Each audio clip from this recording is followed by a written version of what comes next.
ही को बनाऊं, आरती गाऊं बोले आप को बनाऊं, हे महाकाल तेरी आरती गाऊं। हे महाकाल तेरी आरती गाऊं।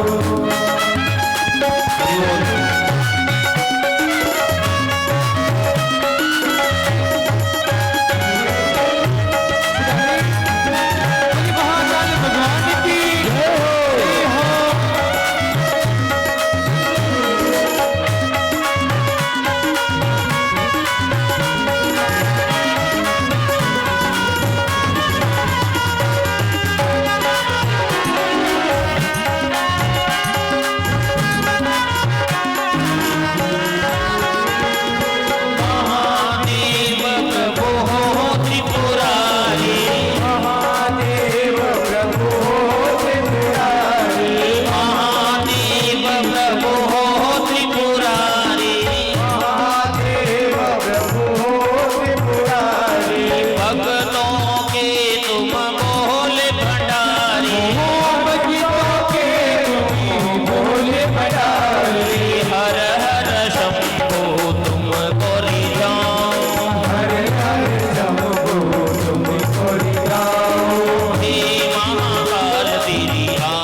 माता शीतले तुम जगत पिता शीतले तुम जगत्तात्री शीतलाय नमो नमः।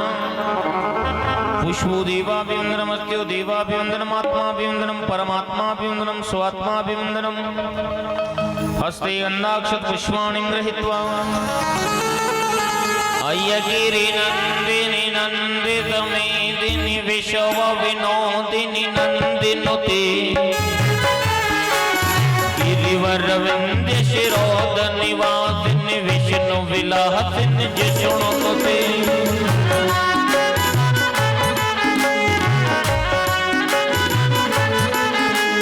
भगवती है शिवगंध कुटुंबिनि भूरि कुटुंबिनि भूति कृति। जय जय हे महिषासुरमर्दिनि रम्य कपर्दिनि शैलसुते।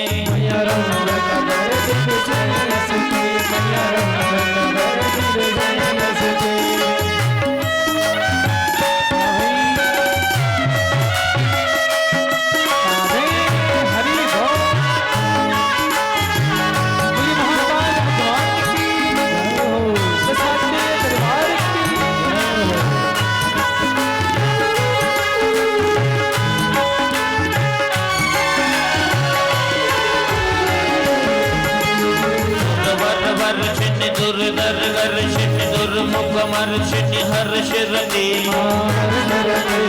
त्रिभुवन पोषिणि शंकर दोषिणि किल्लित मोहशिणि कोहशिरते।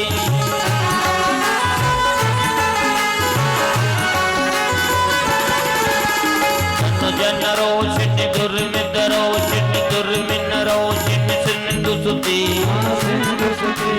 जय जय हे महिषासुरमर्दिनि रम्य कपर्दिनि शैलसुते।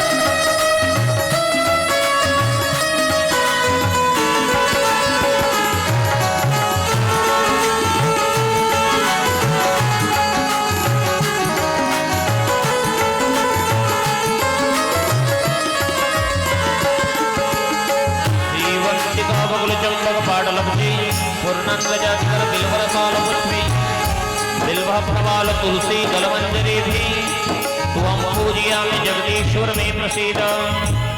नानास्तुति पुष्पाणि यथा कालोत्थवानि च पुष्पाञ्जलिर्मया दत्तः गृहाणं परमेश्वरः गृहाणं परमेश्वरी। सांगायत्र परिवाराय सायुधाय च चण्डिकाय ममात्मनः ममयजमानस्य सकल भक्तिजनानां यजमानस्य चतुर्विधात्मनः कल्याणितार्थाय गौरक्षार्थ धर्मरक्षार्थ जगत कल्याणितार्थाय मंत्र पुष्पांजलि श्री विश्वनाथ भगवान श्री महाकाल दरबार श्री वृंदावन बिहारी लाल चरणों पर समर्पयामि। अब हम पर कृपा करो ये जगत के आधार पुष्पांजलि अर्पण करो ग्रहण करो भगवान। हाथ जोड़ विनती करो चरण नमाओ से सब अपराध की वंदना क्षमा करो जगदीश क्षमा करो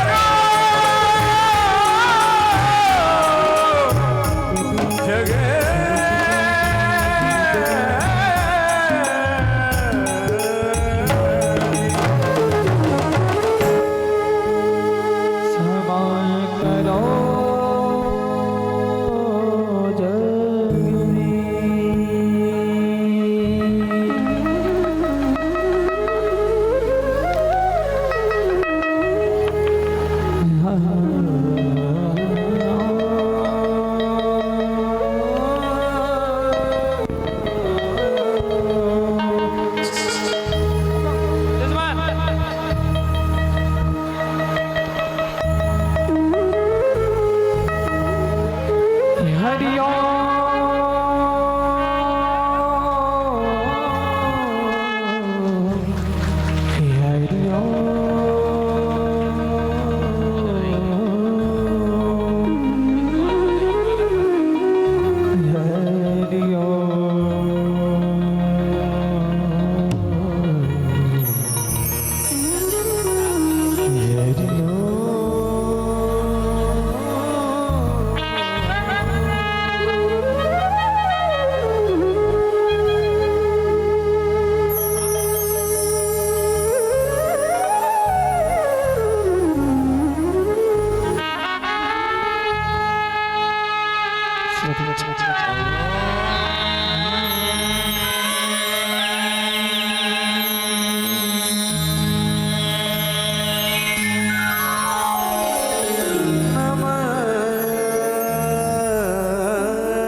स्वस्ति श्री गणेशाय नमः।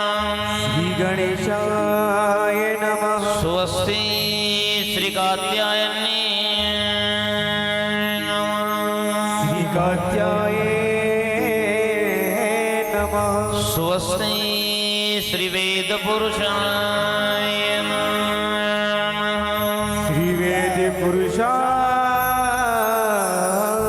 नमः। स्वस्ति श्री रामचंद्राय नमः। श्री रामचंद्राय नमः। स्वस्ति श्री रामदूताय नमः। श्री रामदूताय नमः।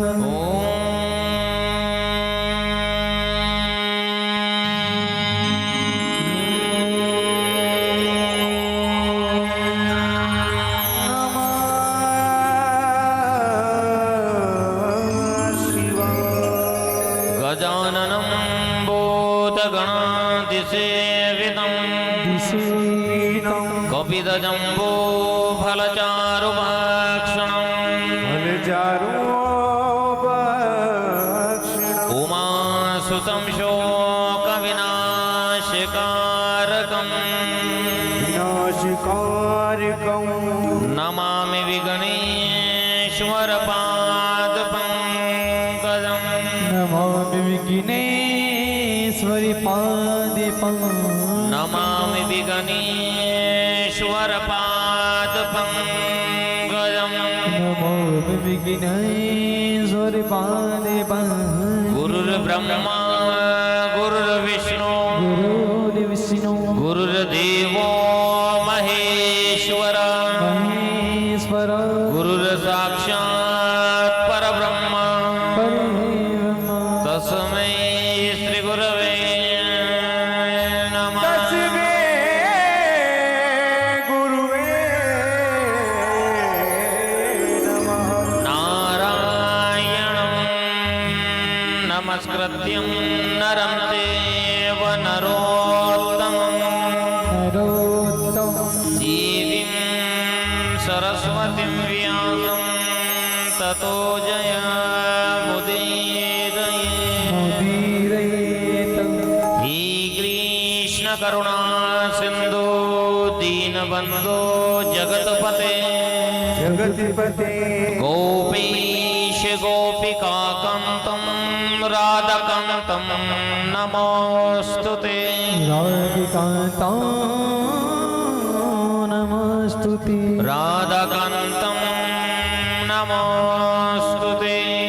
राधिकान्तं नमस्तुते। तप्तकाञ्चनं गौराङ्गी राधे वृन्दावनेश्वरी राधे वृन्दावनेश्वरी वृषभानुसुते देवी प्रणमामि हरिप्रिये। प्रणामि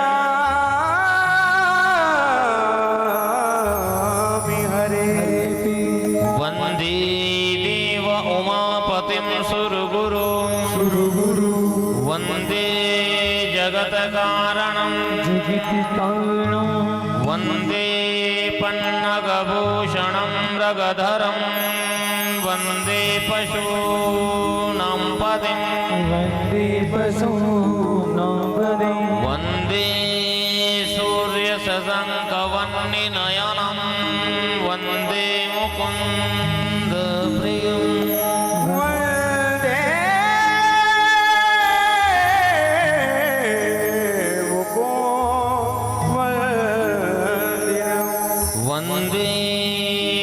भक्तजनात्रयं च वरदं वन्दे शिवं शङ्करं वन्दे शिवं शङ्करं वन्दे शिवं शङ्करं वन्दे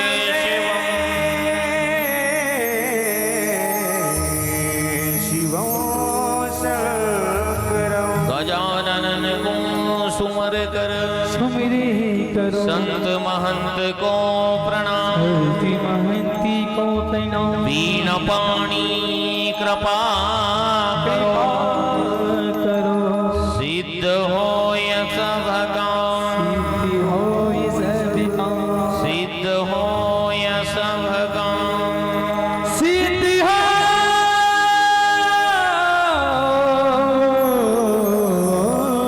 सब काम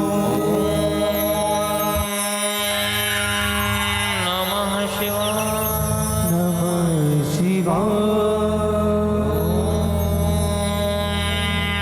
नमः शिवाय नमः शिवाय नमः शिवाय नमः शिवाय पुलिकाश विश्वनाथ भगवान की जय हो श्री महाकाल दरबार की जय हो एक बार प्रेम से बोली माँ के बिहारी लाल की जय श्री हो राजा रामचंद्र भगवान की जय हो श्री विश्वनाथ भगवान की जय हो श्री महाकाल दरबार की जय हो श्री जगदम्बे मात की जय हो परम मंगलमय जगत के सृष्टा जगत के सम्राट अविनाशी व्यापकम अंतर्यामी त्रिभुवनवासी शुद्ध सच्चिदानंद अनामयी अमल अकाम ओंकार बिंदु स्वरूप महादेव की परम मंगलमय गाथा के सप्तमम दिवस के सत्र में प्रवेश करते हैं। विराजी सभी भक्त एक बार प्रेम से बोली भक्तों भगवान की जय हो विराजी सभी भक्तों की जय हो अपने अपने माता पिता गुरुदेव की जय हो हर हर महादेव हर काल हर दुख हर दारिद्र हर संकट हर शांति किल हर कर हर हर महादेव हर हरि हरि महादेव हरि बुरी महाकाल दरबार की श्री शिव महापुराण की जय हो एक बार ईमानदारी से आपका जयकारा कन्हैया जी तक चला जाना चाहिए या बाबा बेटे यहाँ तक आ जाना चाहिए। आज 1 घंटा और तकलीफ देंगे फिर नहीं देंगे। बुरी महाकाल दरबार की जय हो हाँ ऐसे बोला करो ताकि अंदर की पोटरी भी ढीली हो जाए। हाँ कई जन्मों की है वो तो भाई वासना की गठरी तो सबके बैठी हुई ना पाप की गठरी सबके चिपकी हुई और जब तक जय नहीं बोलते जब तक कीर्तन नहीं करते गठरी नहीं कटती जंग लगा हुआ है। तो आइए बाबा से प्रार्थना करते हैं। हे महाकाल भगवान हम सभी भक्त आपके चरणों में बारंबार नमन करते हैं कि हमारे जैसे अपराधी को आपने 7वें दिवस तक इस योग्य समझा कि आपके दरबार में बुलाकर बिठाई लिया। हे महादेव हम भक्तों पर ऐसी कृपा सदा बनाए रखना। देखो कृपा तो महादेव की सब पर बराबर ही बरसती। अभी सुबह 9 बजे पानी गिर रहा था ना। अब जिसके यहाँ ज्यादा बड़ा बर्तन होगा उतना पानी उनने झेल लिया होगा, जिनके यहाँ छोटा बर्तन होगा वहाँ छोटा पानी आया होगा, नहीं आया। अब उसमें बरसात का क्या कसूर है? कोई कसूर नहीं। तो जिसका जितना बड़ा बर्तन होता है विश्वास रूपी बर्तन, विश्वास रूपी पात्र, क्योंकि भक्ति की धारा विश्वास पर ही निर्भर करती है। विश्वास बराबर भगवान शिव होते हैं, श्रद्धा बराबर माता पार्वती होती हैं, श्रद्धा को बार बार टूटना, जन्म लेना पड़ता था। शिव अजर अमर अविनाशी हैं, विश्वास कभी नहीं टूटता है, और जिसका विश्वास का पात्र गहरा है, महादेव की पूर्ण कृपा उसमें रहती है।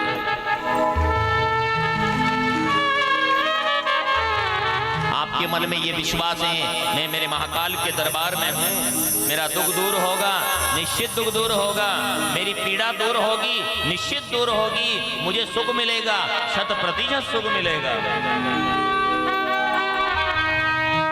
बस एक डोर बांध कर यहाँ बैठ जाओ। मैं मानता हूँ आप नाव चलाते हैं, पर नाव सुबह 8 बजे से चलाने लगे और शाम को 5 बजे तक नाव इसी किनारे पर हिल रही है। एक सज्जन आता है और आप पूछते हो, भैया मैं सुबह 9 बजे से सुबह 8 बजे से मैं इस नदी में नाव चला रहा हूं, पर मेरी नाव उस किनारे क्यों नहीं जा रही? तो वो सज्जन उठाकर क्या कहेगा, महाराज आपने नाव चलाई, बिल्कुल सत्य बात, आपकी नाव हिल रही, बिल्कुल सत्य बात, आप छाटली चला रहे, बिल्कुल सत्य बात, पर ये नाव जिस रस्सी के साथ जिस खूंटी से बंधी हुई थी, उस खूंटी से आप रस्सी खोलना भूल गए, इसलिए आपकी नाव यही हिल रही थी। अपन सब कुछ करते हैं, पर इस संसार रूप से बंधन नहीं काटते। इसलिए मैं मानता हूँ पूजा पाठ हवन यज्ञ आदि सब, पर मोह की रस्सी जो दुनिया में बांध रखी है, इसको काट करके इस रस्सी को महाकाल के चरणों में बांध कर देखो, और फिर जिंदगी का आनंद देखो, कितना आनंद बरसता है। इसलिए आइए बाबा के चरणों में। वो मेरा कोई न सहारा बिन तेरे, महाकाल गंगाधर मेरे।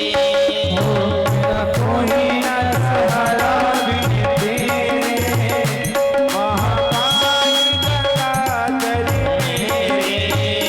मेरा कोई न सहारा बिन तेरे, महाकाल गंगाधर मेरे।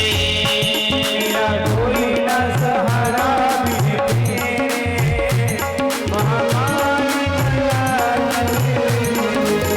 हो महाकाल गंगाधर मेरे, महाकाल गंगाधर मेरे। हो महाकाल गंगाधर मेरे, हो महाकाल गंगाधर मेरे। हो महाकाल गंगाधर मेरे, हो महाकाल गंगाधर मेरे। मेरा कोई न सहारा बिन तेरे, महाकाल गंगाधर मेरे। मेरा कोई न सहारा बिन तेरे, महाकाल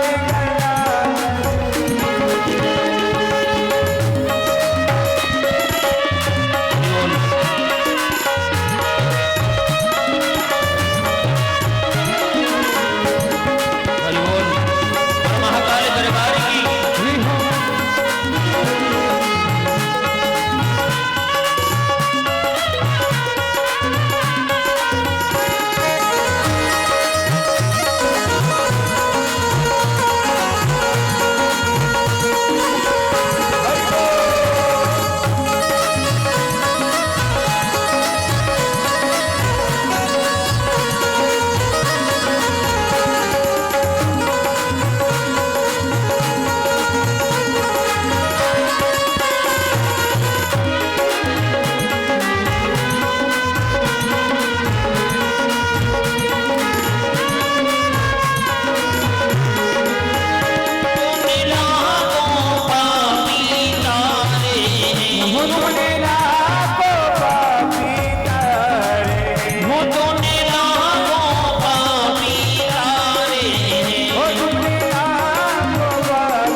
महाकाल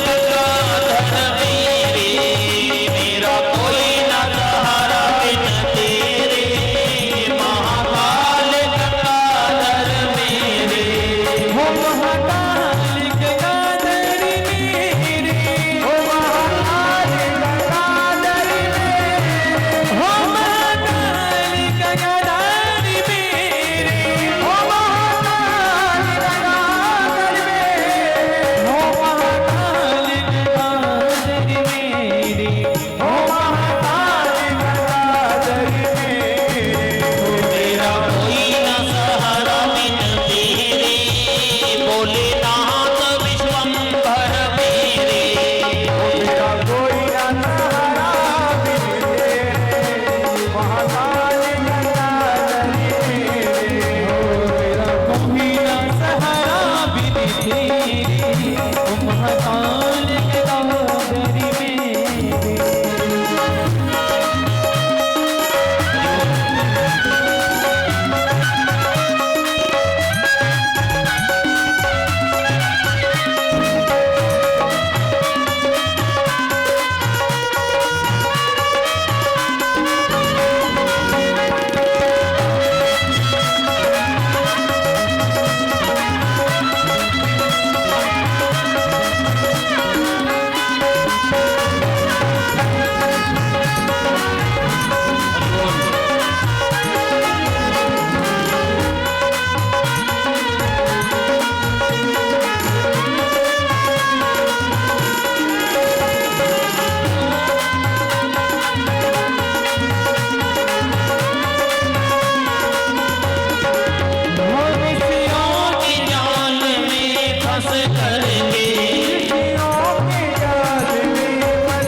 महाकाल गंगाधर मेरे। हो मेरा कोई ना सहारा बिन तेरे, हो महाकाल गंगाधर मेरे। बस इतनी सी बात याद रख ले, जन्म सफल हो जाए। क्योंकि महाकाल रुद्र किसे कहते हैं? जो दुखों को विनिष्ट करते हैं, जो दुखों का नाश करते हैं और सुख को प्रदान करते हैं।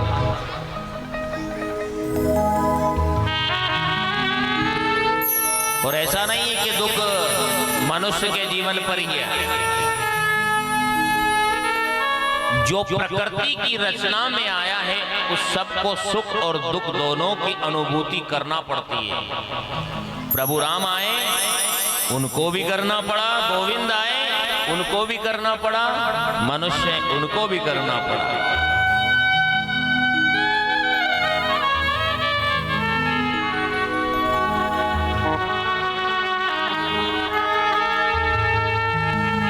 जब भगवान शिव ने भगवान नारायण से कहा कि हे नारायण, जब आपके ऊपर दुख आता है तो मुझ महादेव को याद करना, और ब्रह्मा के ऊपर जब संकट आता है तो ब्रह्मा के दुख को दूर करना। हे विष्णु, मैं आपको इस संसार का पालक बनाता हूं, और भक्त के और धर्म के ऊपर जब संकट आता है तो युग युग में अवतार लेकर धर्म और भक्त की रक्षा करना। एक समय की बात है,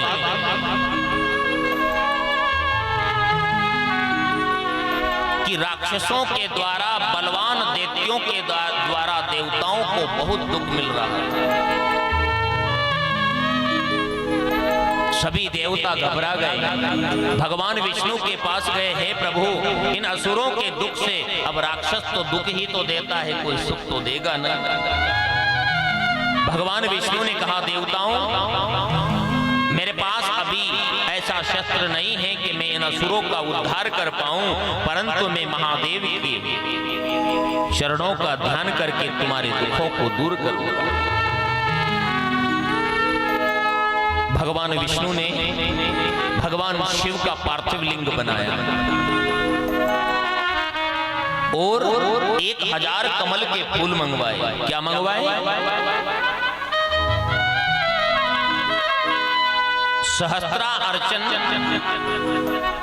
मैंने आपको, क्योंकि आज समय बहुत कम है, मुझे बड़ा विचार आ रहा है कि मैं समय तक कैसे पहुंचूंगा। अभी तो कहां चल रहा हूं।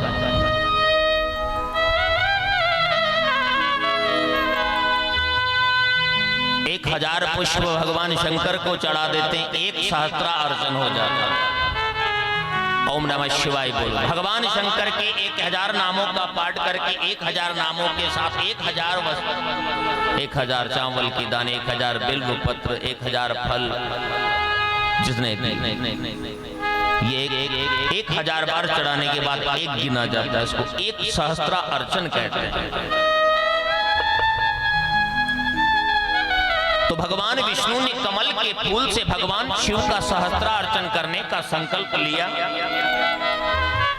भगवान सदाशिव ने भगवान नारायण की परीक्षा लेने के लिए 1 कमल का फूल छुपा दिया। एक कमल के पुष्प को छुपा दिया। अब 1 फूल कम पड़ गया, पूजा तो अधूरी रह गई। अब क्या करें? भगवान विष्णु इधर देख रहे हैं, उधर देख रहे हैं, फूल मिला नहीं। तो भगवान नारायण को क्या कहते हैं? कमल नयन भी कहते हैं। क्या कहते हैं? तो भगवान विष्णु ने कमल के समान जो उनके नयन हैं, एक नयन यानी एक आंख को निकाल करके शिवार्पण कर दिया।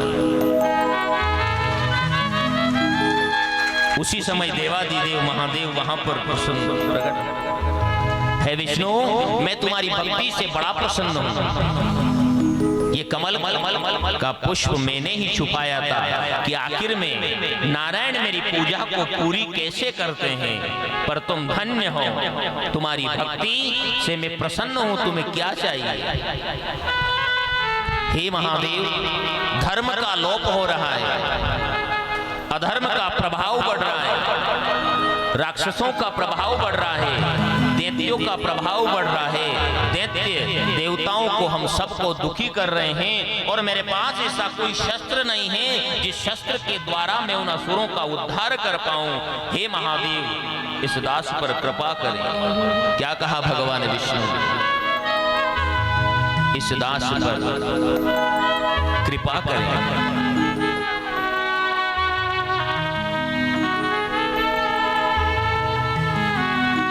आप भी यही बात कहो एक बार। हे महादेव, जिस प्रकार, क्योंकि भगवान शिव भगवान विष्णु को अपना सुदर्शन चक्र दे रहे हैं।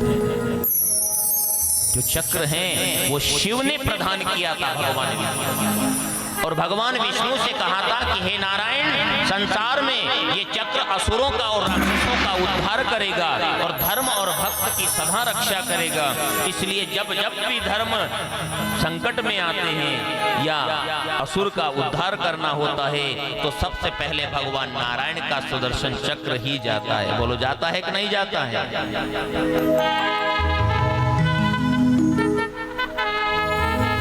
भगवान शिव ने अपने मुख से कहा कि जो मनुष्य, जो नर नारी खड़े होकर मेरे 1000 नाम का पाठ करेगा उसको सर्व सिद्धि की प्राप्ति होगी। जो मेरा सहस्त्रार्चन करेगा उसके समस्त दुखों का निवारण होगा।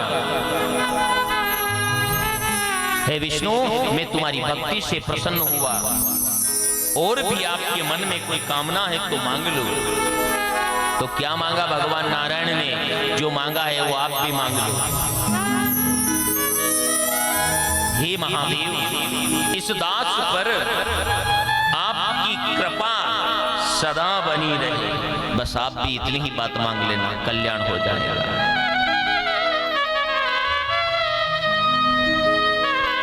हे महादेव, इस दास पर आपकी कृपा इसी प्रकार बनी रहे, कृपा सदा बनी रहे। रोज आपका भजन करे, संकीर्तन करे, कीर्तन करे, आपके गुणों को गाएं, आपकी भक्ति को प्राप्त करें।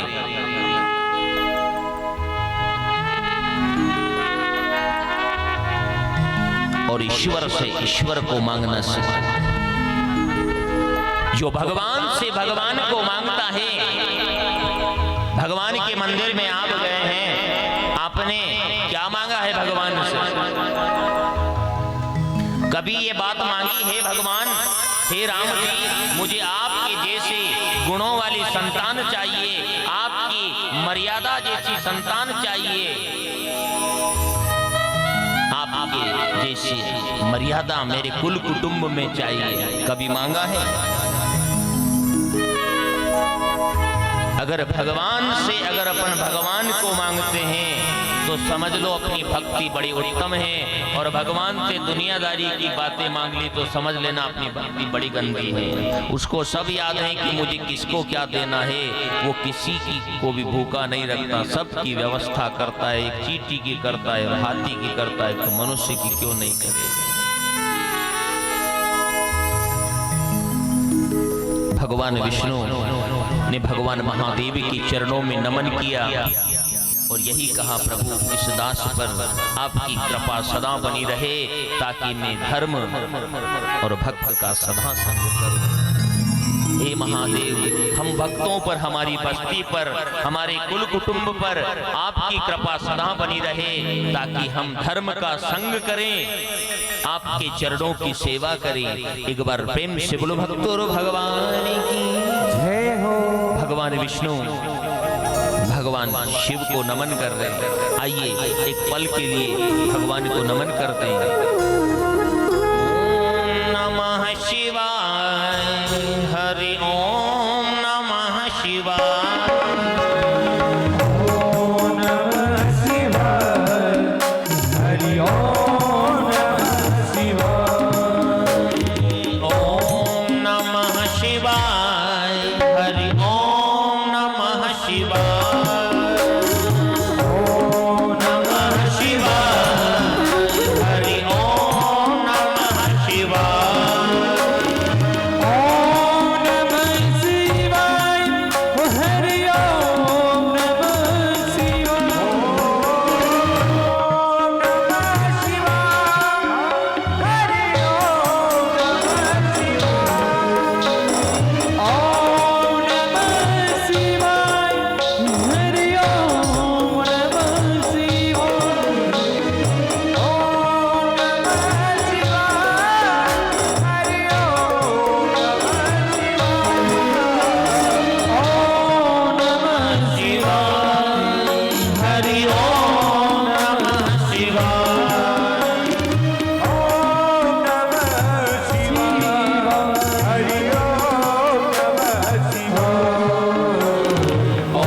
भगवान नारायण ने भगवान शिव के चरणों की सानिध्य को ग्रहण किया, उनका दुख दूर हुआ। ऐसा नहीं, महादेव के चरणों को, महादेव को सब बजते हैं, चराचर बजते हैं। मैंने आपको पहले भी कहा कि पहाड़ जैसा पाप भी अपने जीवन में है। अज्ञान से भी मनुष्य भगवान महादेव का पूजन करता है तो भी वो शिवलोक को प्राप्त कर लेता है। प्राचीन काल में गुरुद्रुह नाम का एक भील था। भील हिंसा करता था, शिकार करता था, चोरी करता था, बुरे कर्म करता था, शिकार करके अपने परिवार का भरण पोषण करता था। एक दिन की बात है कि उस गुरुद्रुह भील के घर पे एक दाना भी नहीं। उस दिन शिवरात्रि का दिन था। कौन सा दिन था? उसके पत्नी, बच्चे, माता पिता सब उससे कुछ मांग रहे हैं। उसने कहा कि घर में तो कुछ है ही नहीं। तीर कमान लेकर वन में गया, सोचा कोई शिकार ढूंढ कर लाऊं और उस शिकार से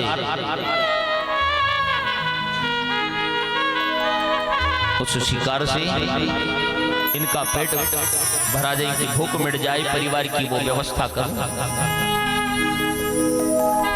गुरुद्रुह अपने शस्त्र लेकर वन में गया, पूरा दिन शिकार ढूंढा पर उसको शिकार में कुछ भी नहीं मिला। शाम हो गई, वो सोच रहा कि अब मैं घर पे जाऊंगा तो पत्नी, बच्चे, माता पिता मुझसे कुछ न कुछ मांगेंगे और शिकार तो मिला ही नहीं, मैं क्या ले जाकर दूं। सोचा, ऐसे ही तालाब था।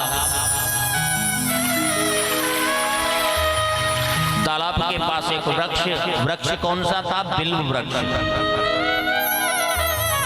अब गुरुद्रुह को क्या याद है कि ये बिल्ली का पौधा है, बिल्व वृक्ष है। नीचे भगवान महादेव बैठे हुए थे, भगवान शंकर का लिंग था, तालाब का किनारा, बिल्ली का वृक्ष, बिल्व वृक्ष, उनके नीचे भगवान शंकर बैठे। गुरुद्रुह ने सोचा कि रात में कोई भी जानवर तालाब में पानी पीने आएगा, मैं इस वृक्ष पे चढ़ जाता हूं और मैं यहां बैठकर उसका शिकार कर लूंगा और अपने परिवार की भूख मिटा दूंगा। तो उसने तालाब में से जल का लोटा भर लिया और अपने तीर कमान लेकर बिल्ली के वृक्ष पर, बिल वृक्ष पर चढ़ गया। अब उसको क्या पता है कि नीचे बाबा भोलेनाथ बैठे और ऊपर बिल्व वृक्ष पे वो चढ़ गया। अज्ञानी है। रात के पहले पहर में एक हिरणी आई। अब गुरुद्रुह को बड़ा प्रसन्न हो गया कि मेरा शिकार आ गया। अब जैसे वो अपने शस्त्र को चढ़ाने के लिए तैयार हुआ, थोड़ा इधर उधर हुआ तो लोटे में से थोड़ा सा पानी झलका तो वो सीधे महादेव जी के ऊपर आकर गिरा। इधर उधर हुआ तो वहां से कुछ बेल पत्ते झड़कर टूटकर भगवान शंकर के ऊपर आकर गिरा। शिवरात्रि के दिन की बात, मतलब रात के पहले पहर का पूजन हो गया। उस हिरणी ने कहा, अरे मनुष्य, हमारे जैसे निरपराध जानवरों को क्यों मारता है? गुरुद्रुह ने कहा, हे हिरणी, मैं तुम्हारा शिकार करके मेरे परिवार की भूख मिटाऊंगा। हिरणी ने सोचा कि अगर मेरा जीवन परोपकार के लिए काम आ रहा है तो इससे बड़ी बात और क्या हो सकती है। हे बेल, हे गुरुद्रुह, मेरी एक बात को मान लो कि मेरे नन्हे नन्हे बच्चे हैं, मैं अपने बच्चों को अपनी बहन को संभला करके आती हूँ और आप मेरा शिकार कर लेना और अपने परिवार की भूख मिटाना। जब मेरा जीवन किसी के परिवार की भूख मिटा रहा, मेरा जीवन परोपकार के लिए जा रहा है, तो इससे बड़ा और फिर कौन सा पुण्य होगा। गुरु ध्रुव ने कहा, तुम जंगली जानवरों का क्या भरोसा, तुम गए वापस आए ना आए तो।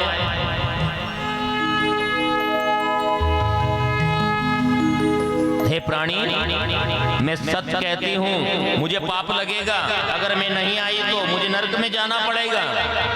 मैं वचनबद्ध हूँ, बस मेरे नन्हे नन्हे बच्चों को, मेरी बहन को संभला के आ जाओ। गुरु ध्रुव को कुछ बात भी समझ में आ गई, क्योंकि पहले पैर की पूजन हुई तो उसके पाप भी नष्ट हो गए।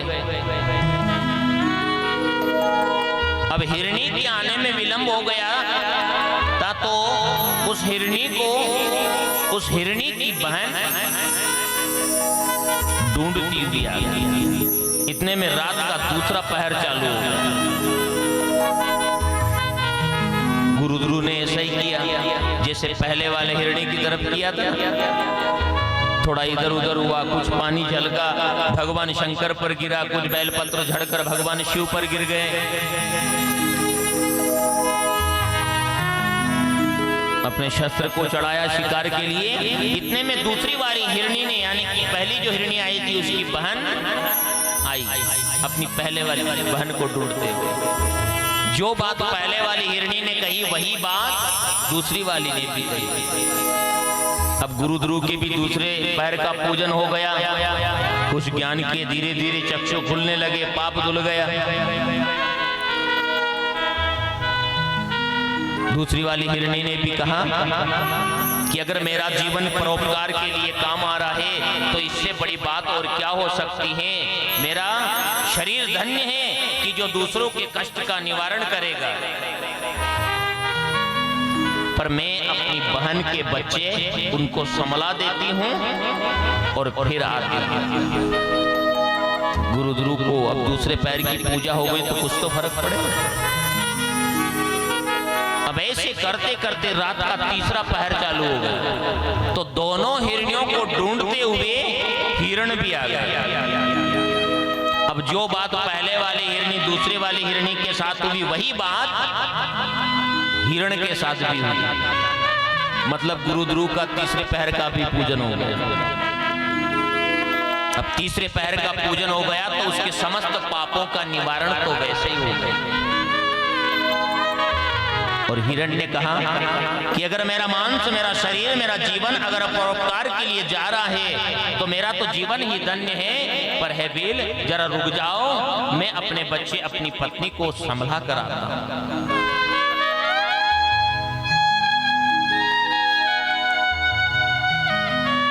अब दोनों हिरणी और हिरण सब एक जगह मिले, तो बाकी कौन रह गए? बच्चे। तीनों ने तो गुरु ध्रुव से वचन कर लिया।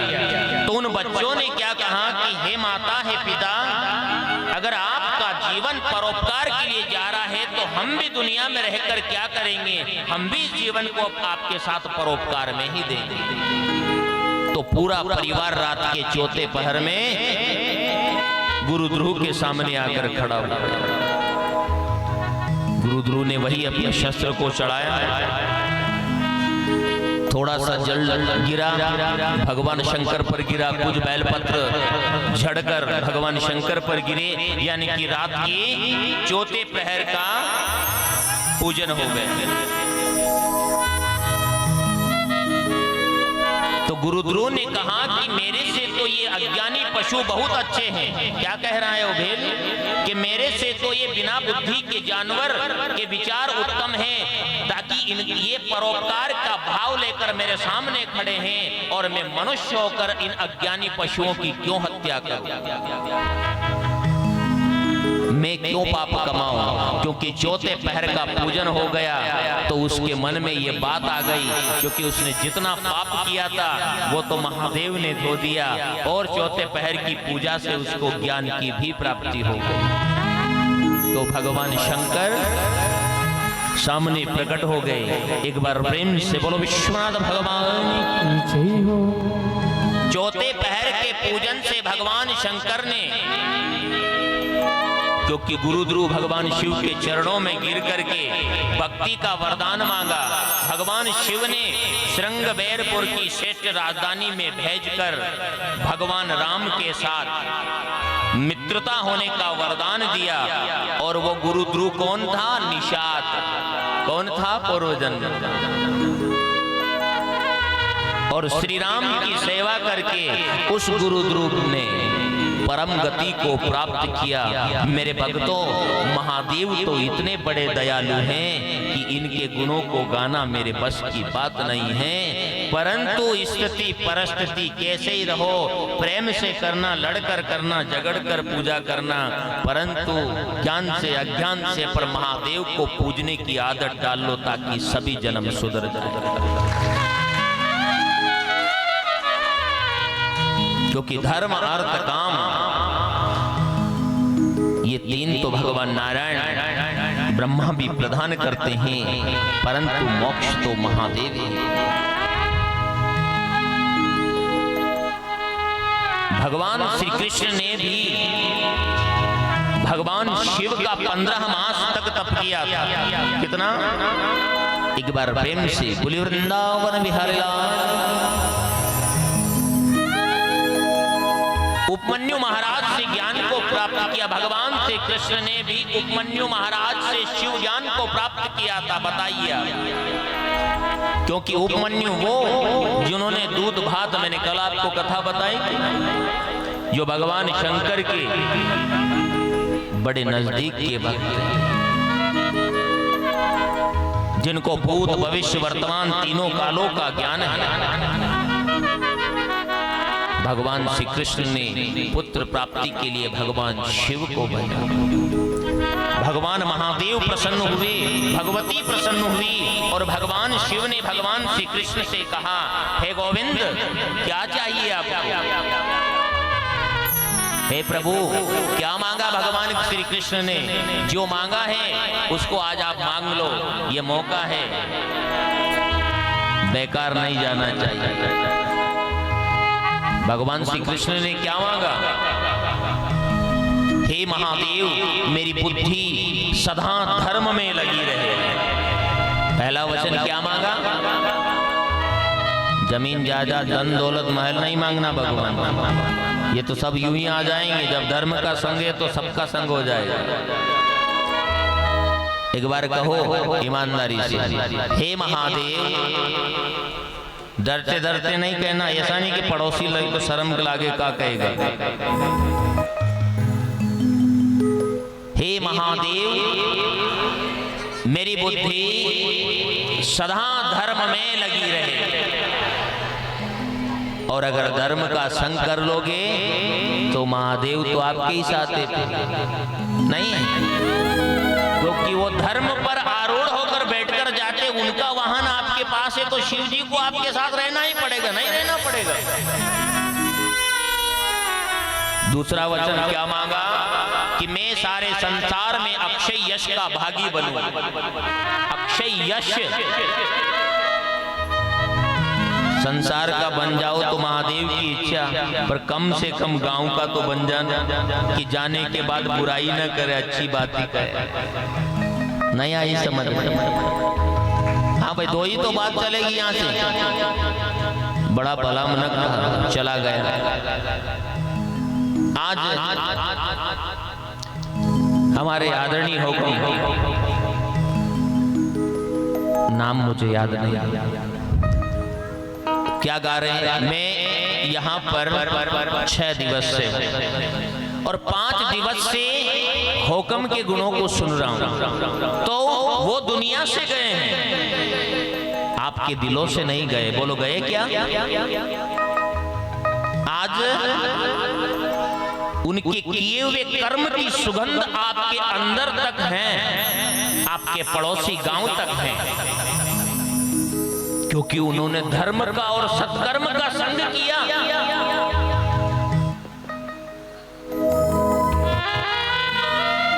उन्होंने मंदिर निर्माण कार्य में, अरे अरे धन तो सब दे देता है, पर समय भी दे दे उस कार्य का निर्मण धार्मिक कार्यों में वो बढ़ चढ़कर यथा शक्ति, यथा भक्ति और यथा मति अनुसारेण वो अग्रसर रहते हैं। उस कार्य की गतिविधि को देखते मैं 6-5 दिन से प्रत्येक एक व्यक्ति के मुख से भी मैंने इस गांव में यूं नहीं सुना कि हुक्म गलत थे। ग्राम के विकास में, समाज के विकास में, धर्म के हित में वो निरंतर चलते थे। धार्मिक सामाजिक कार्यों में वो अपनी रुचि बराबर लेते थे।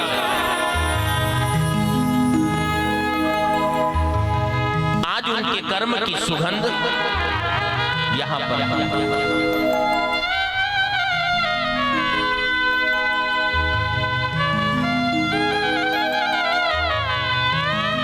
महादेव से एक पल के लिए हाथ जोड़कर कहो, हे महादेव, जो ठाकुर साहब गोवर्धन सिंह जी दाई जी जो उनकी आत्मा को अगर यहाँ वहां जहां कहीं भी हैं, हे महादेव, शिवलोक में आपके चरणों का वास प्रदान करना। एक बार सभी अपने स्थान पर बैठकर भगवान महादेव से नमन करें।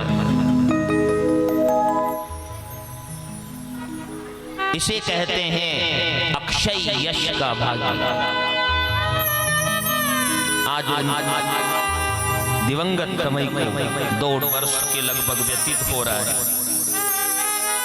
63 वर्ष की उम्र में महादेव ने उनको अपने पास बुला लिया।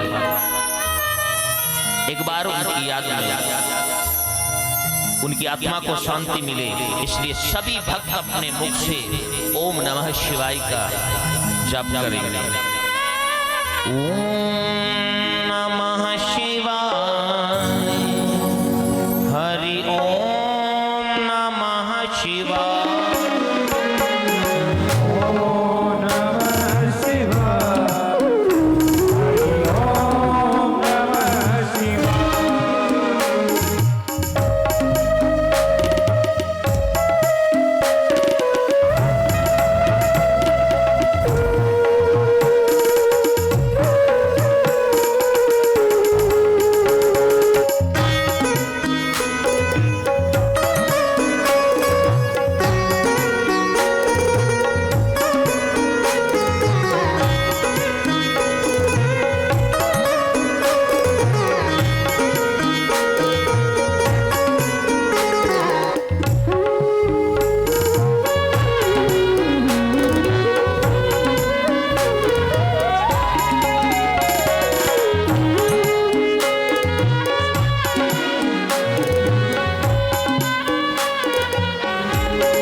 जीव संसार से चला जाता पर उसके कर्म की सुगंध रहती है। हे महादेव, आपके श्री चरणों में वास प्रदान करना, उनको सदगति मुक्ति प्रदान करना, उनके परिवार कुल कुटुंब को, समस्त बस्ती, उनके प्रेमी सभी भक्तों को हे महादेव यश कीर्ति प्रदान करना। और उन महादेव से प्रार्थना करता हूँ कि उनके परिवार कुल कुटुंब में फिर गोवर्धन सिंह जी हुक्म जैसे भक्त जन्म ले और उस कुल की और उस कुटुंब की शाखा को धर्म के पथ पर सदा लेकर जाए। इसी कामना से मैं महादेव से तो भगवान श्री कृष्ण ने यही मांगा, अक्षय यश का भागी बनो।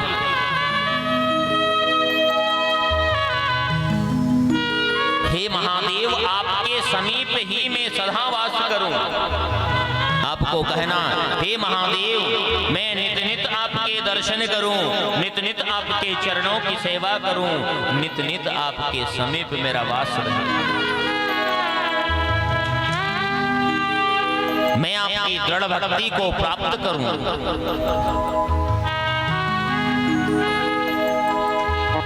भगवान श्री कृष्ण ने कहा, हे प्रभु, मैं आपकी दृढ़ भक्ति को प्राप्त करूं, मुझे महापराक्रमी 10 पुत्र प्राप्त हो। हे महादेव, मेरे कुल में, मेरे कुटुंब में धर्म का संग करने वाले, सत्य का संग करने वाले संतान, पुत्र पौत्र की प्राप्ति हो। आप भी ऐसी कामना करो। हे महादेव, जिस भक्त की इस दरबार में आज कमी लग रही है, ऐसे भक्त हर घर में जन्म ले, ऐसे परमार्थ की और सत्कर्म करने वाले प्रति के प्रत्येक घर में जन्म ले। मैं इन्हीं कामना से आपको नमन करता हूँ। एक बार प्रेम से बोलो विश्वनाथ भगवान जय हो। युद्ध में घमंडी शत्रुओं पर मेरी विजय हो। ये जीवन युद्ध है, इसमें कई शत्रु अपने जीवन में हैं। काम, क्रोध, मद, लोभ, राग, द्वेष, घृणा, ईर्ष्या, इस जीवन को जो दुख देते हैं, इन शत्रुओं पर मुझे विजय प्राप्त हो। मैं सदा साधु संत का, योगियों का प्यारा बनूं। हे महादेव, आप भी यही कहो। मैं अपने घर गृहस्थी, कुल कुटुंब, भक्तों का मैं सदा प्यारा बनूं। हे महादेव, मैं सदा आपकी भक्ति में लगा रहूं। हे महादेव, मैं सदा आपकी भक्ति में लगी रहूं। मुझ पर यही कृपा करना। माता पार्वती ने कहा, हे गोविंद, मुझसे भी कुछ मांग लो। हे माता, मैं सदा ब्राह्मणों की सेवा करने वाला बनूं। क्या मांगा भगवान श्री कृष्ण ने? हे माता, हम भक्तों पर भी ऐसी कृपा करना कि हमारे द्वार पर संत आए, ब्राह्मण आए, सिद्ध पुरुष आए और हम उनकी सेवा कर सकें। हे प्रभु, ऐसी कृपा हम पर भी करना। मैं सदा साधु संत गौ ब्राह्मणों की हम सेवा करते रहें, धर्म के पथ पर सदा चलते रहें, सत्कर्म हम सदा करते रहें। हे भगवती, जिस प्रकार की कृपा आप भगवान श्री कृष्ण पर कर रही हो, ऐसी कृपा हम भक्तों पर भी करना। मैं माता पिता का भक्त बनूं। क्या कहा? मैं माता पिता का भक्त बनूं। और जिसने अपने माँ बाप को पूछ लिया, जिसने अपने माँ बाप की सेवा कर ली, जिसने अपने माता पिता की आत्मा को संतोष दे दिया, उसके जीवन में किसी चीज की कमी नहीं रहती है। क्योंकि मातृ देवो भव, पितृ देवो भव। जिसने अपने माता पिता को संतुष्ट कर दिया, जिसने अपने माँ बाप की सेवा कर ली, समझ लो उसने ब्रह्मांड के सारे तीर्थ के दर्शन कर लिए।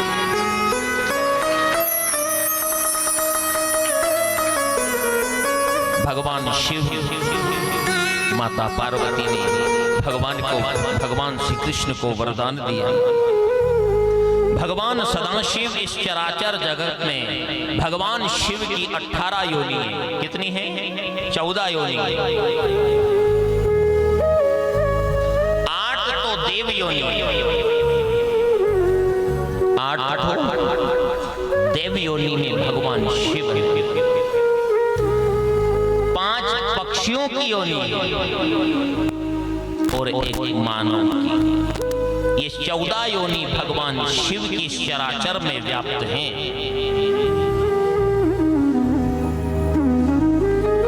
ये 14 योनि भगवान शिव की और मानव योनि ही ऐसी हैं कि शरीर को छोड़ो, जो अंदर बाती चल रही ना वो शिव का ही तत्व, वो शिवत्व ही है। मन और देखो ये कर्म प्रधान भूमि है। मैं पहले भी बता चुका, यहाँ अपन सब मनुष्य बनकर आए हैं और मनुष्य यहीं से स्वर्ग की तरफ अपने कर्म से स्वर्ग जाता है और अपने कर्म से ही नरक जाता है। पाप हुए हैं तो पाप 3 जगह से होते हैं, मन से, वाणी से और शरीर से। कहां से होते हैं? मन से बुरा सोचना, बुरा विचार, बुरी मन बनाना। वाणी से गलत बोलना, असत्य बोलना, असत्य भाषण करना, गलत बोलना। शरीर से हिंसा करना, गलत रास्ते पर जाना। ये 3 जगह से मनुष्य जीव पाप कमाता है और इन तीनों जगह से मनुष्य शने शने पाप को इकट्ठा करता रहता है और एक दिन वो पाप का पहाड़ बन जाता है। तो इस संसार चक्र में जीव जब आया और शने शने जब पापों का पहाड़ बन जाता है तो महादेव की एक पल की भक्ति करोड़ों जन्म के पहाड़ जैसे पाप को एक क्षण में ढहा देती है।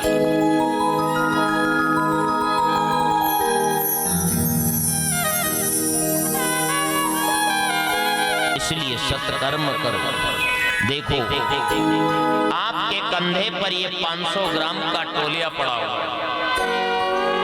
आप इस तौलिए को अपने कंधे पर डालकर आराम से दौड़ लगा लेंगे, नहीं लगाएंगे। और 500 ग्राम की जगह अगर 40 किलो का कपड़े की गांठ रख दी तो फिर दौड़ लगा पाएंगे? नहीं लगा पाएंगे। ऐसा कोई नहीं है कि उसके जीवन में पाप नहीं है। पूर्ण और शुद्ध तो है परमात्मा। एक भक्त चाहे कितना ही बड़ा हो, वो अपने ईश्वर के द्वार पर जाकर एक ही बात कहता है, मैं दरिद्र हूं, मैं पापी हूं, आप तो करुणा और कृपा, हे महादेव आप तो दया के सागर। क्या कहते हैं? इसलिए गंटरी मत बनने दो, छोटा मोटा रहे, चलता रहेगा। पर शिव भक्ति जब अपनी भक्ति मजबूत रहेगी तो ये पहाड़ जैसे सूर्य उदय होते हैं, अंधेरा दूर जाता है। महादेव की भक्ति से जन्म जन्मांतर का अंधकार और पाप सदा सदा के लिए मिट जाता है। बोलो विश्वनाथ भगवान की जय हो। और ऐसा नहीं सोचना कि वो आदमी पाप कर रहा है और आप आराम से यहाँ बैठकर बैठे हो। पाप को देखना भी पाप है, उसके संग चलना भी पाप है। पाप करने वाला, पहले भी बता चुका हूं, पापी होता है। पाप करने वाला तो पापी होता ही है, पर उसका साथ देने वाला भी पापी ही होता है। वो कभी धर्मात्मा नहीं होता है। और पाप करने वाला प्राणी नरक के रास्ते पर जाता है।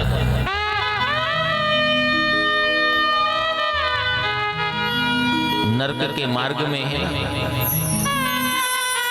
नरक की कथा को भी अगर एक बार व्यक्ति सुन लेता है ना तो सुनकर भी कांप जाता है। फिर भी मनुष्य निरंतर पाप करता रहता है। चंड महाचंड लेकर जाते हैं, अगर आपने दान दिया है, आपने अन्न का दान किया तो आपको भोजन मिलेगा, आपने किसी को छाता दान किया तो छाया मिलेगी, आपने किसी को पादुका पहनाई तो घोड़े पर बैठकर जाओगे, आपने किसी को कपड़े पहनाए हैं तो आपको शांति मिलेगी, आपने किसी को जल पिलाया है, जल की सेवा की है, प्याऊ लगाई है, आपको रास्ते में मिलेगा। यहाँ करोगे जो कमाकर इकट्ठा कर रहे हो ये साथ नहीं चलेगा। ये बड़ी भांति आप अभी जानते हैं, वही साथ चलेगा जो इन हाथों से अच्छा कर्म कर लिया और इस शरीर से सुंदर कर्म कर लिया।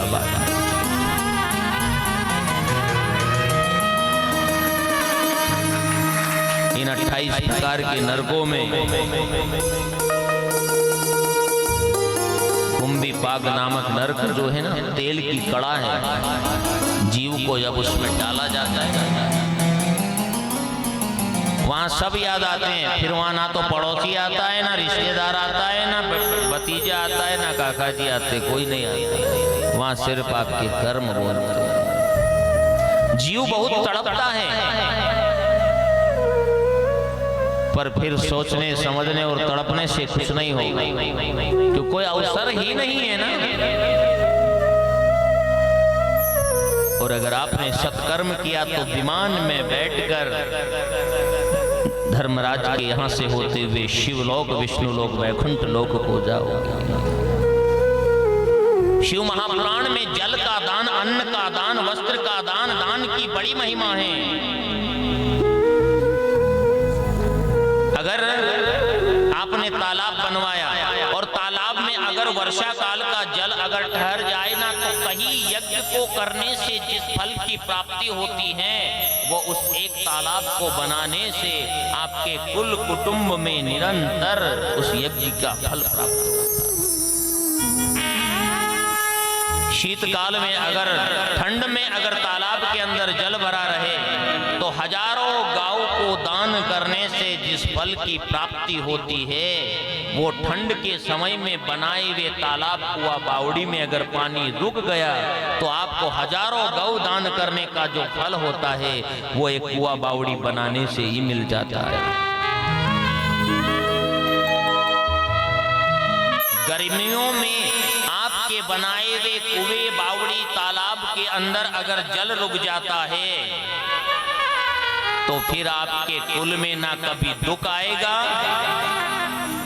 ना कभी धन पुत्र पौत्र की कमी रहेगी। जब तक वो तालाब हैं, जिन गर्मियों का जल भरा हुआ है, समझ लेना कई जन्मों तक आपके कुल कुटुंब में सुख शांति समृद्धि की कभी कमी नहीं रहेगी। एक तालाब बनाने से भी इतना फल मिलता है।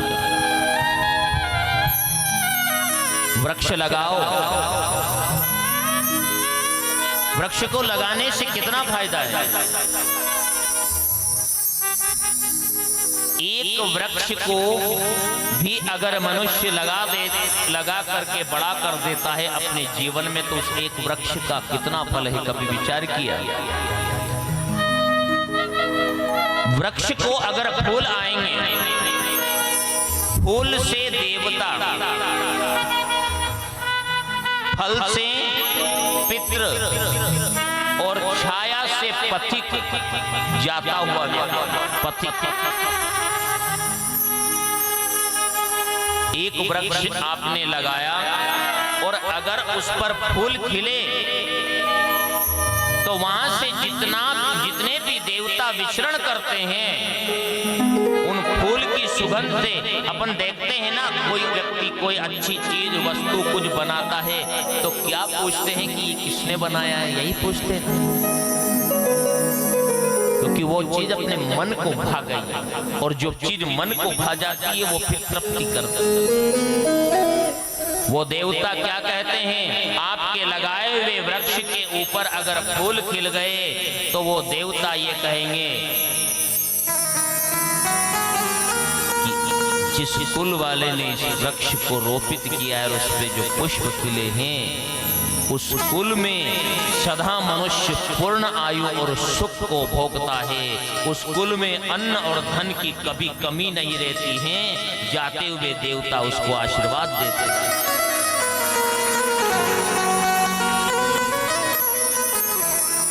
फल से पितृ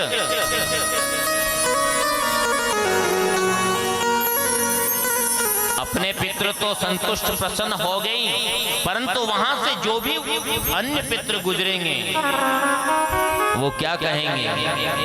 क्योंकि फल से पितृ प्रसन्न होते हैं। किस कुल में संतति पुत्र पौत्र की कभी कमी नहीं रहेगी। इस वंश की बेल सदा बढ़ती ही रहेगी। और जाते हुए पथिक छाया से अपन 30-40 बरस पहले की बात सोच लेते हैं, जब साधन कम चले। जब पैदल यात्रा पर अपन जाते थे, यहां से मान लो बैरागढ़ ही जाना और गर्मी का बैसाख जेठ का महीना और रास्ते में बढ़िया सा पीपल बड़ वृक्ष लगाया, आम का पौधा, और वहां पर अच्छी प्याऊ लगी हुई। आप क्या कहते हैं? अभी 1 किलोमीटर आगे कितनी अच्छी छांव है, वहां चलकर बैठेंगे। यही बोलते हैं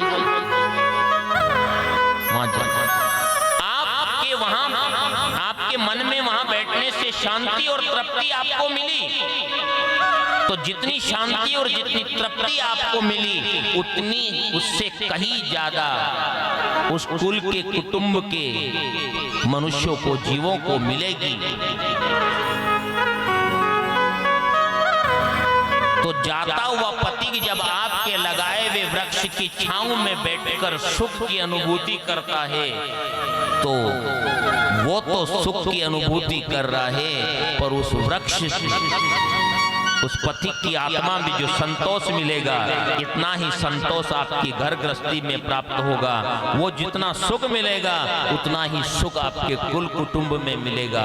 एक वृक्ष को लगाने से इतना फायदा है, इसलिए कम से कम इस जिंदगी में 5-10 वृक्ष तो बड़े करके जाना चाहिए। बोलो, जाना चाहिए कि नहीं चाहिए?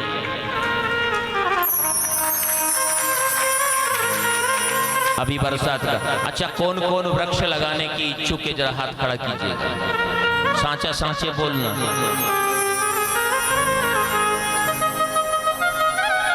अपने प्रयास ऐसा करना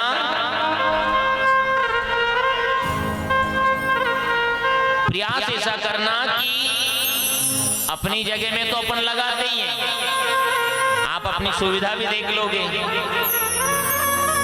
प्रयास ऐसा करना कि जैसे ये मार्ग निकल रहा है, अरे 1 आध बरस तो याद रखना पड़ेगी, 1 साल भर का ध्यान रखना पड़ेगा।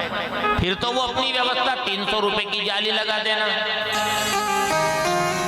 पीपल, बट, आम, नीम, बिल्व वृक्ष, ऐसे वृक्ष पीपल को लगाओगे, नारायण की कृपा, विष्णु बड़ को लगाओगे, विष्णु की कृपा है तो एक ही माया। बिल्व वृक्ष, लक्ष्मी की कमी नहीं रहेगी, भगवान महादेव वहीं पर बैठते हैं। आप लगाना, और जिन्होंने हाथ खड़ा नहीं किया उनको थोड़ा सा बल देना, थोड़ी ताकत देना लगाने, है ना? तो 50 तो लगभग अपन हो ही गए होंगे, तो 70-80 के समथिंग पहुंच जाएंगे। उनको कभी डर लग रहा है कि कौन जाएगा वहां जल चढ़ाने,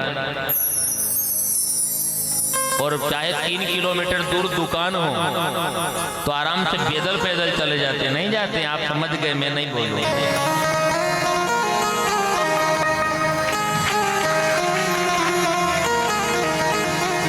वहां पे चाहे इतना कीचड़ हो, वो भी नहीं नजर आता है। जाते हुए भी नजर नहीं आएगा और आते हुए तो बिल्कुल नजर ही नहीं आएगा। अच्छा, मांस मदिरे का त्याग किन किन भक्तों ने किया था? जरा एक बार और पुनः हाथ खड़ा करें।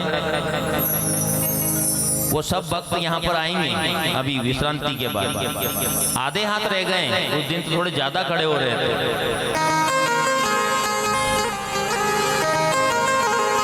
अगर आपने वस्तु का त्याग किया है तो 1 वर्ष के अंदर आप अपने जीवन में परिवर्तन देख लेना कि आज तक परिवर्तन नहीं हुआ, पर इस 1 वर्ष में आपके जीवन में कितना परिवर्तन होगा। देख तो मैं आप सबको आमंत्रित करूंगा, आपको आना है। एक बार प्रेम से बोलो विश्वनाथ भगवान की जय हो। तो 1-2 वृक्ष अपने को लगाना है। अभी बरसात का समय है और थोड़ी सी उनकी गर्मी में व्यवस्था देख लेना, बाकी तो चलते रहेंगे।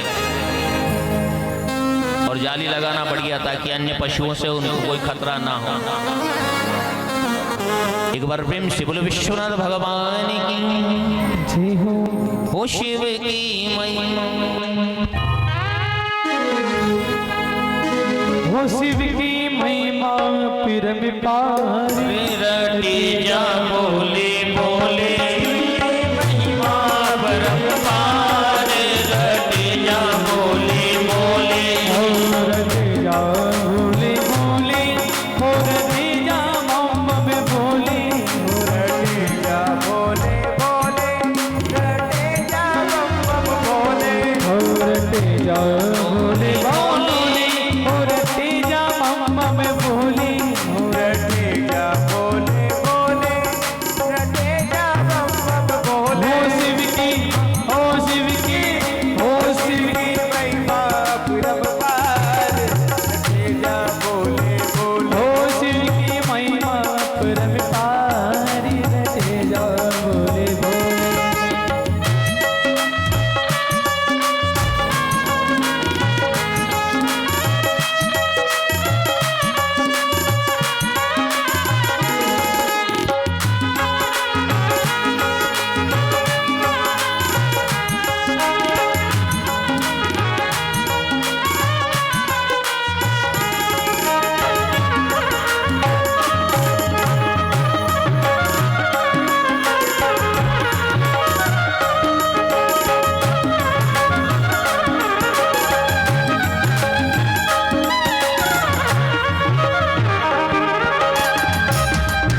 जावे, पर्वत पर ध्यान लगावे।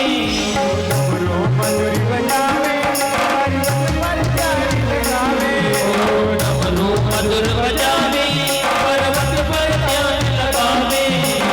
डमरू मधुर बजावे, पर्वत पर ध्यान लगावे। वो जो है जग के पालनहार, रटिया बोले बोले।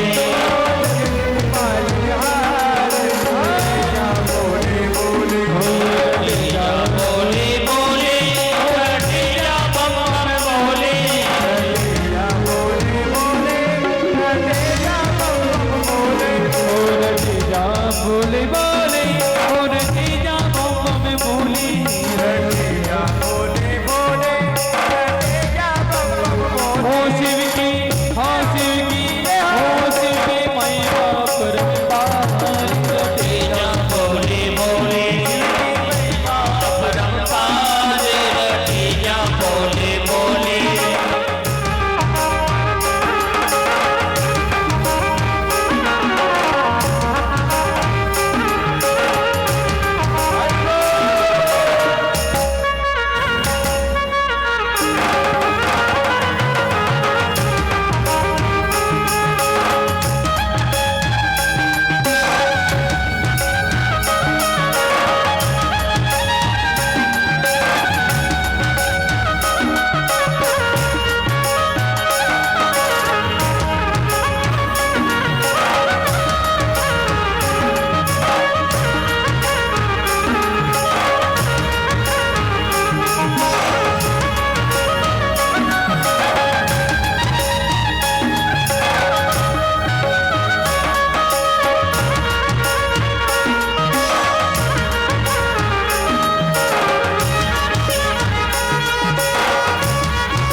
महादेव की महिमा का कोई पार नहीं।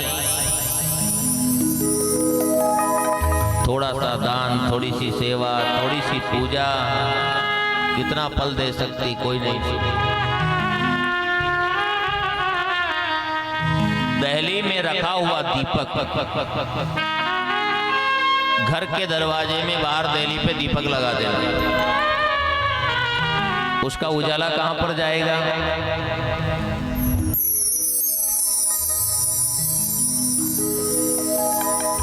कहां पर जाएगा? दहली में दीपक लगाया तो उजाला कहां जाएगा? बाजार में जाएगा या घर के अंदर जाएगा? उसका प्रकाश घर के अंदर भी आएगा और बाजार में भी जाएगा। ठीक ठीक उसी प्रकार से यहाँ पर भक्ति का दीपक या ईश्वर की भक्ति जब जागृत हो जाती है ना, तो इस जीवन के अंदर का अंधकार भी मिट जाएगा और संसार में आपके प्रति जो अंधकार है वो भी सदा सदा के लिए मिट जाएगा। बस इतनी सी बात याद रख लेना, आपका जन्म सफल हो जाएगा। शिव महापुराण की कथा आप सभी भक्त रसपान कर रहे हैं,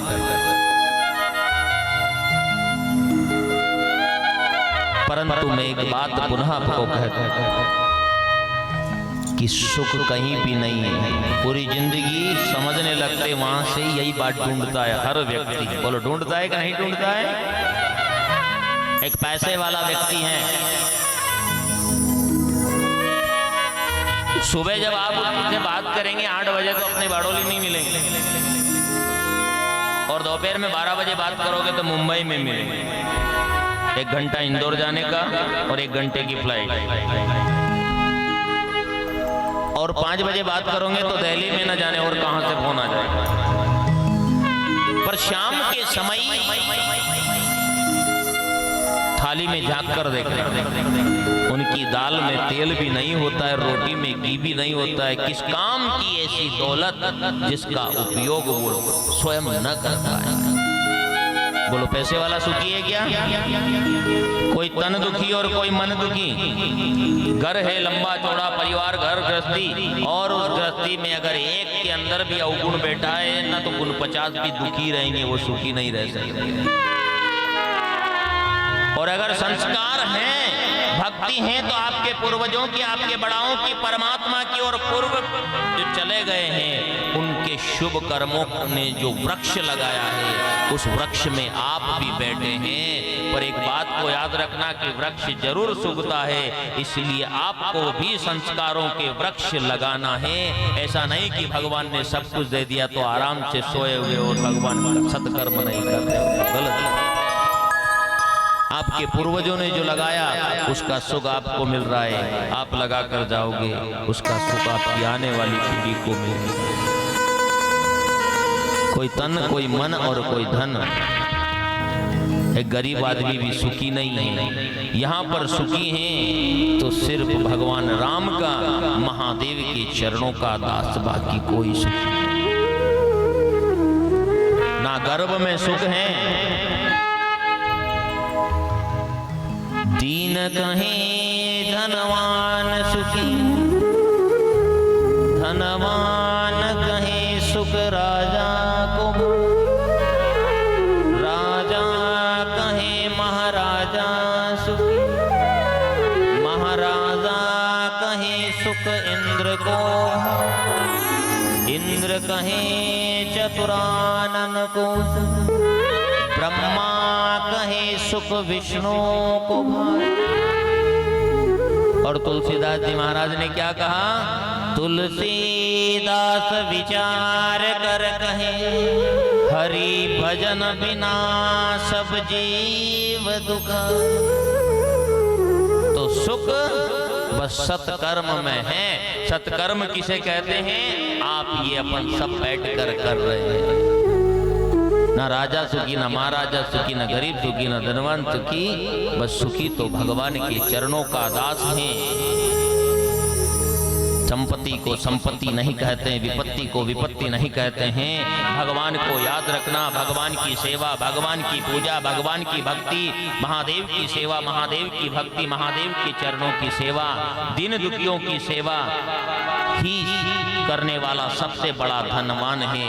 और राम नाम ही सबसे बड़ा धन है, बाकी दुनिया का धन बड़ा नहीं। शिव चरित्र में भगवती का भी वंदन आता है। भगवती दुर्गा ने मधु, कैटभ, दुर्गम आदि देवतियों का उद्धार किया। शिवा और शक्ति के इस चरित्र को जो मनुष्य श्रवण करता है वो मनुष्य परम गति को प्राप्त करता है।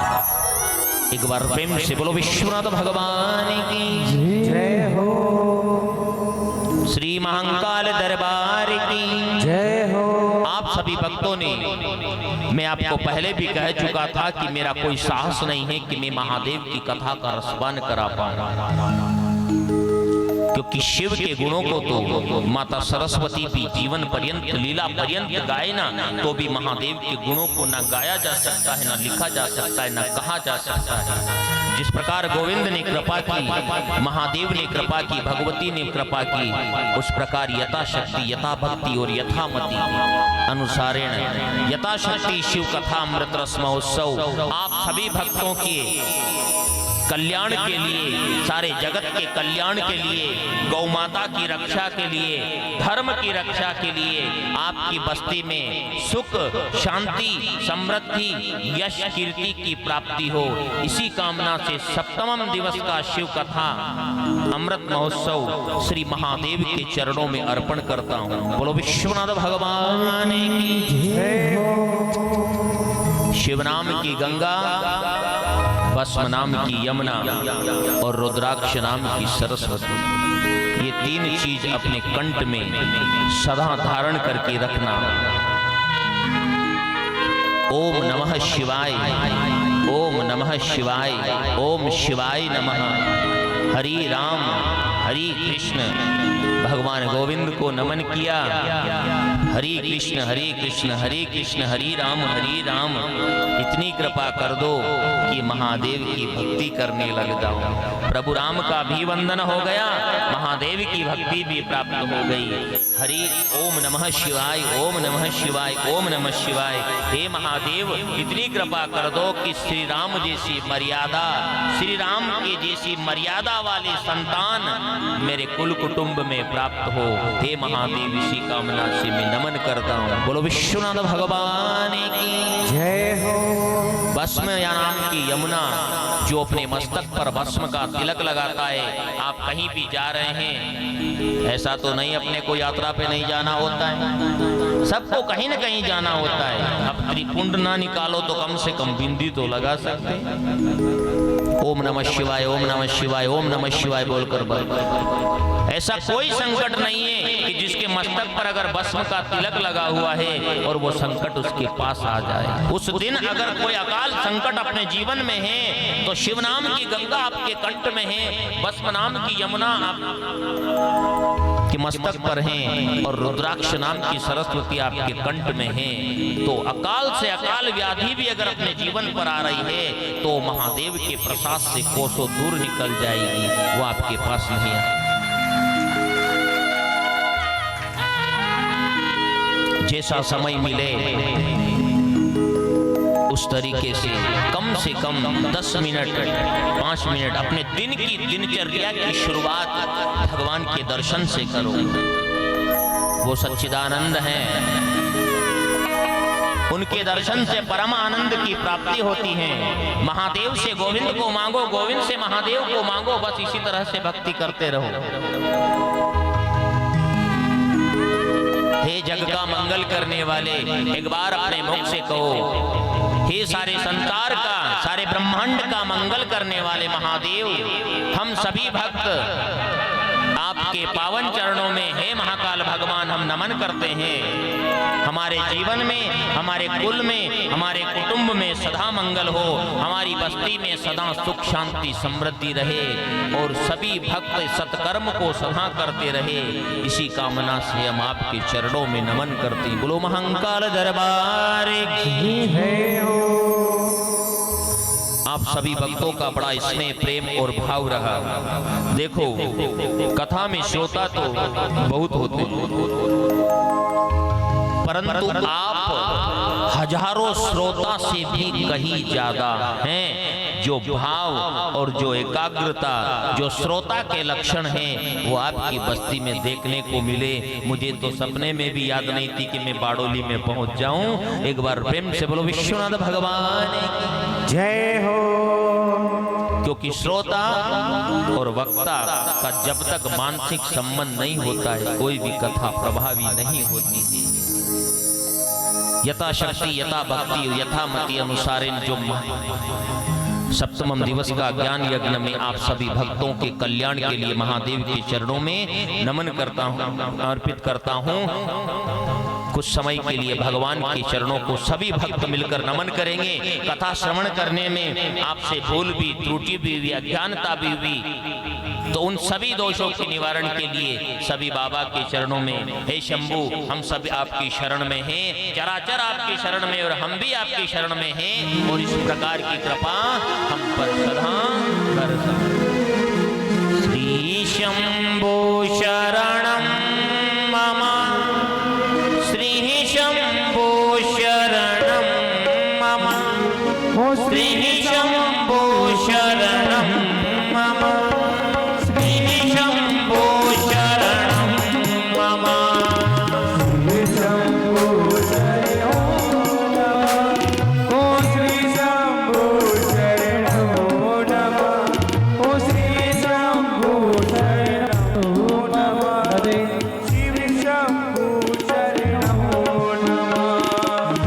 शंभो शरणं मम,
एक बार भाव से बोली महंकार दरबार की जय हो श्री विश्वनाथ भगवान